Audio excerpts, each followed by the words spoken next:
La musique, ce qui me plaît le plus, c'est la musique improvisée, c'est la musique libre. J'ai commencé par le piano classique quand j'avais 5 ans.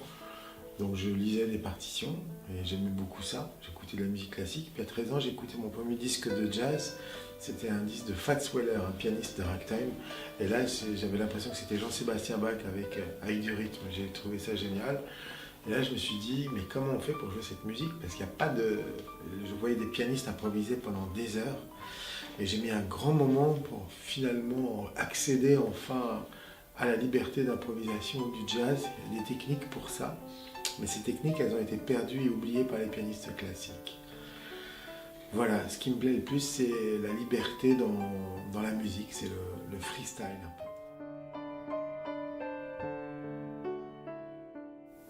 Ah ben, j'avais pas le choix en fait. J'ai été barré dans des études de médecine pour faire plaisir à mes parents. C'était pas du tout mon truc. Au bout de 6 mois, j'ai dit bon, là il va falloir que je pense sérieusement à ce que je vais faire. Et tout d'un coup, j'ai réfléchi, puis je me suis dit tiens, j'avais fait une espèce d'inventaire sur moi-même, une introspection. Et je me suis dit, t'as la musique. Là, j'ai senti que pour la musique, j'étais capable de me défoncer, de travailler. Alors qu'avant, j'avais 18 ans, donc j'avais jamais pensé en faire une carrière. Quoi. Je suis rentré, j'ai dit, papa, j'ai une super nouvelle, j'abandonne médecine, mais je vais faire musicien. Je vous dis. Mais bon, voilà, ça finit par passer avec le temps. En tant qu'artiste, mon meilleur souvenir, j'ai fait des belles rencontres. J'ai fait un bel album avec Aznavour et plein de musiciens de jazz. Ça, c'est un bon souvenir.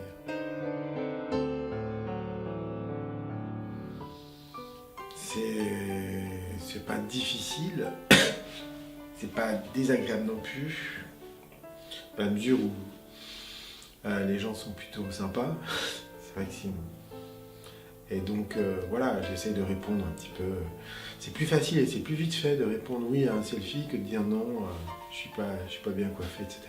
Donc je suis plutôt assez disponible. Et puis après, ça a certains avantages quand vous arrivez dans des restaurants complets, tout d'un coup, c'est plus complet que vous rajoutez une table, ça c'est bien cool.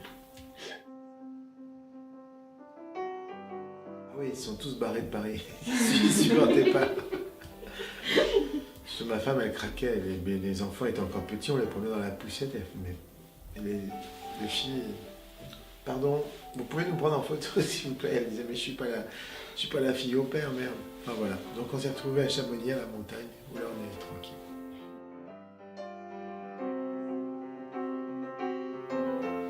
J'en souffre pas à ce point. Par contre, ce qui est cool, c'est quand je vais à l'étranger, tout d'un coup, au bout d'un moment, je me dis, mais les gens me regardent plus. Puis après, je fais, ah chouette, les gens me regardent plus. Donc je peux regarder à nouveau les gens dans la rue. Quoi. Parce que du coup, on se protège en évitant parfois les regards. Quoi. Donc c'est un peu dommage de marcher comme ça. Mais bon.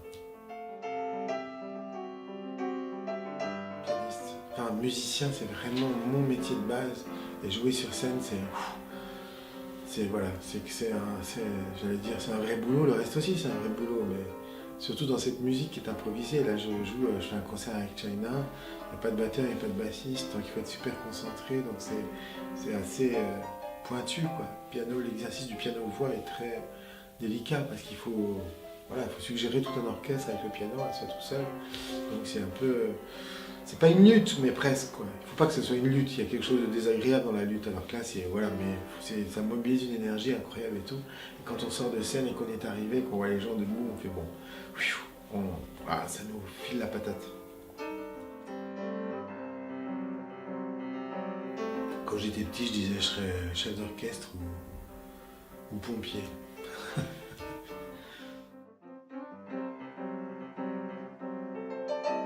C'est impossible. Le problème, ça se pose même différemment, c'est que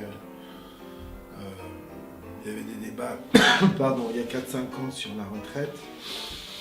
Les gens me posaient des questions. Enfin voilà, quand j'étais à la radio à France Inter, et je disais mais nous les musiciens on peut pas, enfin c'est impossible pour nous. S'arrêter de jouer, c'est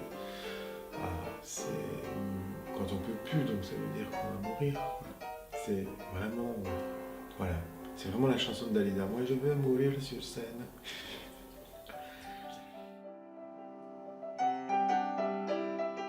Apprendre les classique, il y a beaucoup de travail. Il faut apprendre je dirais les musiques, les genres nobles. La chanson, ça n'est pas un genre noble.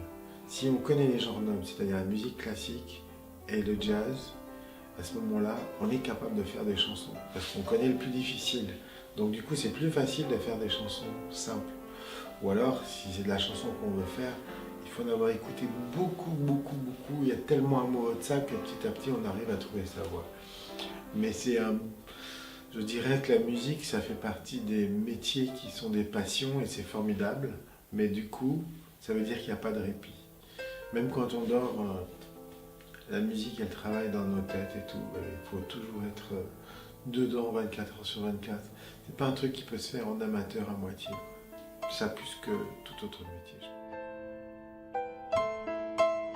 qui me plaît, c'est que je suis amoureux de la voix.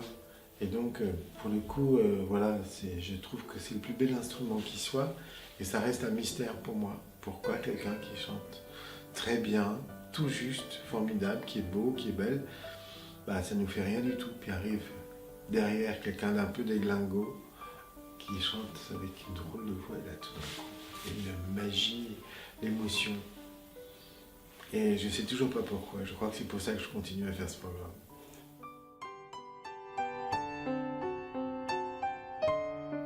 Moi, j'étais un adolescent un peu en retard. Mon premier bisou, 17 ans, putain, fait chier. J'étais dans un bahut, il n'y avait pas de filles. Terrible. Voilà, donc j'étais un ado qui n'a pas fait assez de bêtises sûrement, plutôt sage. Si, j'étais amoureux de ma prof de français, elle était belle. Je peux pas tout vous raconter, je suis désolé, mais il ne s'est rien passé non plus avec ma prof de français, mais qu'est-ce qu'elle était belle. Du coup, j'étais à fond sur Baudelaire, sur Rimbaud, c'est génial d'être amoureux de son prof parce qu'on travaille super bien. En un mot, ouais, c'était bien. En un mot, c'était... Moi, j'ai vécu une époque, c'était la fin des années 70. Et donc,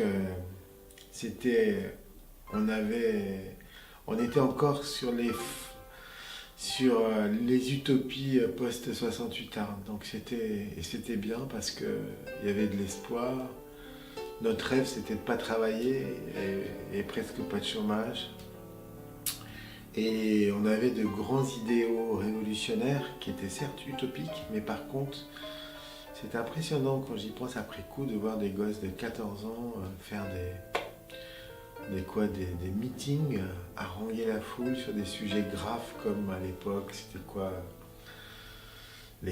C'était la fin de la guerre du Vietnam, c'était sur des sujets sérieux, la dictature fasciste en Amérique du Sud, les droits des femmes. Et c'était impressionnant de voir des ados qui étaient politisés à ce point. Et du coup, cette politisation était finalement beaucoup de culture. Voilà. La politisation en soi, on sait que voilà, ce mouvement, hélas, n'a rien donné, mais surtout, c'était une manière d'être complètement ouvert sur le monde. Bon, aujourd'hui, à Internet, pour être ouvert sur le monde, mais ça a créé des solidarités. Je me rappelle qu'on avait fait... J'étais parti de Lyon pour aller jusqu'en Espagne dans une 2 chevaux. On n'avait pas le permis de conduire parce qu'ils avaient assassiné les 5 derniers révolutionnaires espagnols. C'était Franco qui les avait fait garrotter. Ça donne des souvenirs. On avait l'impression qu'on allait mourir pour la révolution. On est arrivé à Hendaye, on a fait une manif sous la pluie au milieu des vaches. Mais bon, c'était une adolescence romantique. Ça n'existe plus ça aujourd'hui. Si.